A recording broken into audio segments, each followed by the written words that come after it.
Gue tidak risih dengan ucapan amin. Gue tidak risih dengan itu karena konteksnya ketika kita lagi berdoa, ketika kita lagi sholat, ya memang itu ucapan yang memang harus kita lakukan. Mohon maaf sekali, hati gue sedikit terusik dengan orang-orang yang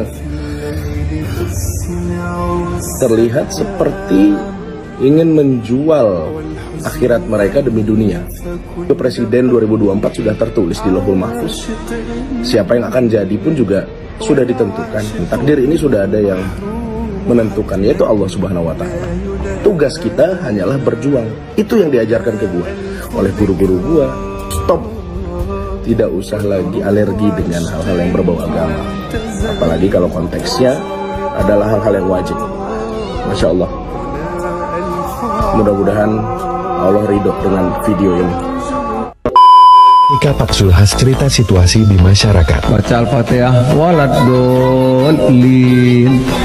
Ada yang diem sekarang, Pak. Digoreng dadakan. Ghairil maghdubi alaihim waladdallin. Sudah takut bilang. Alaihim waladdallin. Ada yang tidak begini tapi ada yang begini. Urusan amin itu kan tidak berarti salah ya. Amin itu dari dulu sudah ada. Kalau orang bilang waladhdallin ya mesti amin ya. Terus apa diganti? Ya nggak mungkin lah. Nah itu semua orang tahu kok. Apa diganti kubur? Ya, saya kira itu nggak usah lah kita soal seperti itu ya. Apa ya? Jangan seperti kanak-kanak lah kita itu alergi terhadap masalah yang sebenarnya ya bukan untuk itu kan. Amin itu bukan untuk calon itu, tapi menjawab ucapan. Kalau orang sholat waladhdallin ya mesti amin. Kalau enggak mesti di ngomongnya apa? Iman apa dibalik itu? Ya tentu tidak betul. Dia tetap amin. Sekarang di beberapa kantor itu ghairil maghdubi alaihim waladdallin. Sudah takut bilang. Dan saya juga baru sadar tadi pagi bahwa ternyata acara debat tadi malam itu tidak lagi berdoa, mengheningkan cipta. Mengheningkan. Jangan-jangan tasyahud pun sekarang begini aja semua.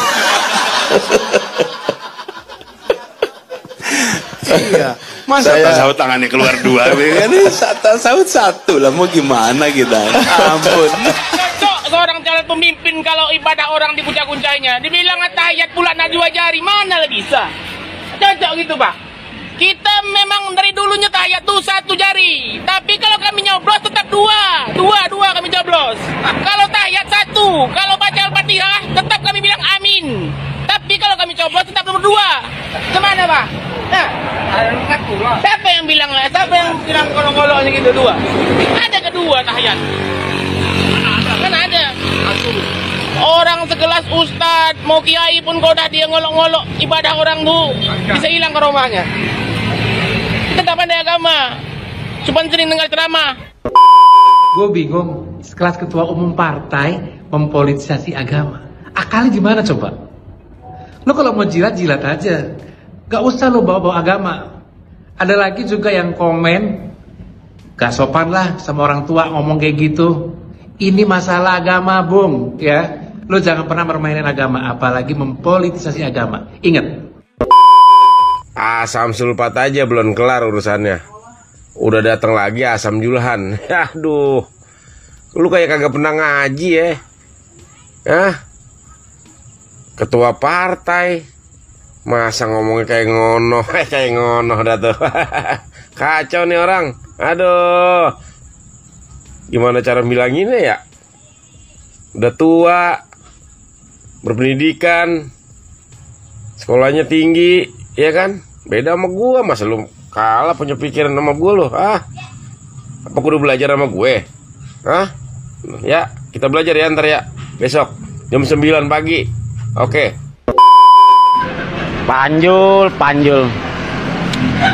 Gua nggak habis pikir lu bisa bercandain agama lu sendiri, Jul. Mentang-mentang lu lagi di atas, Jul. Lu kan ketua partai, Jul. Malulah agama sendiri lu lecehin. Ya enggak, apalagi masalah sholat. Biar gua sholat gua masih bolong-bolong. Kalau soal agama gua kagak berani, Jul.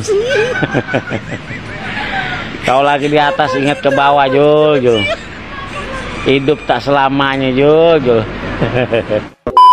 Kemarin Ketua Umum Partai Amanat Nasional PAN, Zulkifli Hasan atau Zulhas, memberikan pidato pada acara Rakernas Asosiasi Pedagang Pasar Seluruh Indonesia di Semarang.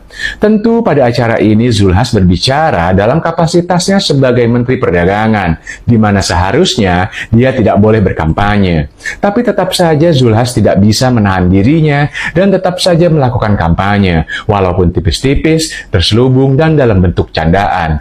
Nah, tapi justru candaan itulah yang kemudian menuai polemik, kecaman, bahkan kabarnya berbuntut laporan kepada pihak kepolisian atas dasar penistaan agama.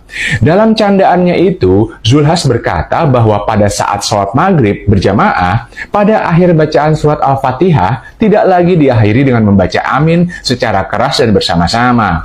Dan bahwa ketika duduk tahiyat, menunjuk menggunakan 2 jari, bukannya 1 jari seperti yang biasa dilakukan. Dan ini semua menurut Zulhas dilakukan semata-mata karena saking cintanya kepada sosok Prabowo Subianto. Mendengar hal ini, gue sekarang jadi paham mengapa sulit sekali bagi para pendukung Prabowo Gibran untuk dapat menilai kualitas capres dan cawapres mereka secara objektif. Karena faktanya, Zulhas yang merupakan ketum partai PAN saja, cara berpikirnya seperti itu. Lalu bagaimana dengan para pendukungnya di bawah? Tidak usah Zulhas, bahkan Prabowo dan Gibran saja sering mengeluarkan pernyataan yang membuat kita heran dan meragukan kualitas mereka. Jika kepalanya saja seperti itu, maka tidak heran jika ke bawahnya, jika para pendukungnya pun akan berpikir dan bertingkah laku ajaib seperti para pemimpinnya di atas, karena pendukung atau pengikut akan selalu mengikuti pemimpin mereka. Walaupun kemudian pihak PAN berkilah bahwa pernyataan Zulhas itu hanya candaan, tapi jelas candaan tidak lucu itu merupakan hasil dari kualitas berpikir Zulhas, karena jenis candaan yang diucapkan seseorang adalah cerminan dari cara berpikir orang tersebut, karena cara bercanda seseorang akan memberikan pandangan yang jelas seperti apa karakter orang tersebut. Jadi menurut gue, karakter Zulhas dan cara berpikir Zulhas adalah bagaimana caranya berkampanye sambil menjilat seorang Prabowo Subianto. Salam semangat antitesa 24.